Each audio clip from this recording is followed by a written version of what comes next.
Gather round, action figure aficionados and plastic connoisseurs. Let's dive into the world of McFarlane Toys DC Multiverse, where heroic highs and villainous lows collide. Does it really suck? Or are we just being dramatic? Let's break it down with a tongue-in-cheek twist. The pros, or why it's almost perfect.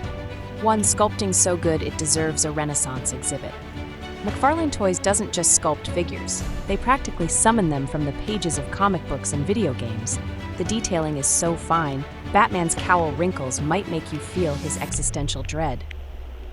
2. All the characters you can imagine and some you can't. Sure, everyone loves Batman and Superman, but ever wanted a figure of that one obscure dude from that one comic no one read? McFarlane's got your back. A treasure trove of heroes, villains, and the who's that guy of the DC universe awaits. 3. Affordable, because you need money for more toys. In a world where some collectible lines cost more than a fancy dinner, McFarlane offers solid value. You can feed your toy addiction and still afford pizza. 4. Action-packed poses for action-packed lives. Dynamic poses? Oh, they're here. Your Superman figure could leap tall shelves in a single bound. Well, maybe not literally. Don't try it. 5. Big, bold, and 7 inches of awesome. When everyone else is stuck at 6 inches, McFarlane gives you that extra inch. You know it makes a difference.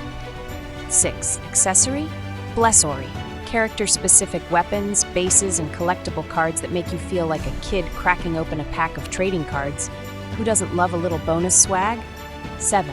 Build a figure brilliance. Want to create a giant monstrosity like Darkseid? Just buy every figure in a wave and bam! You've got a display centerpiece that's both satisfying and expensive. The cons, or why it might actually suck a little. 1. Articulation limbo. How low can you go? Posing some figures is like trying to teach your cat yoga. That torso ain't bending, and the neck, it's basically decorative. 2. Scale wars. The 7-inch menace. Mixing McFarlane's figures with 6-inch lines is like pairing a basketball player with a hobbit. It's awkward. 3. Proportions from another dimension. Sometimes Batman's biceps look like they could punch through the multiverse, but his legs seem to be skipping leg day. It's a gamble. 4. Face-off. Not in a good way. Some human faces come out looking less Clark Kent and more man with a plastic tan. The realism can be hit or miss. 5. No guns for you, Red Hood. Thanks to DC's no-gun rule, characters known for packing heat come with alternative weaponry. Red Hood holding a finger gun just isn't the same. Number 6.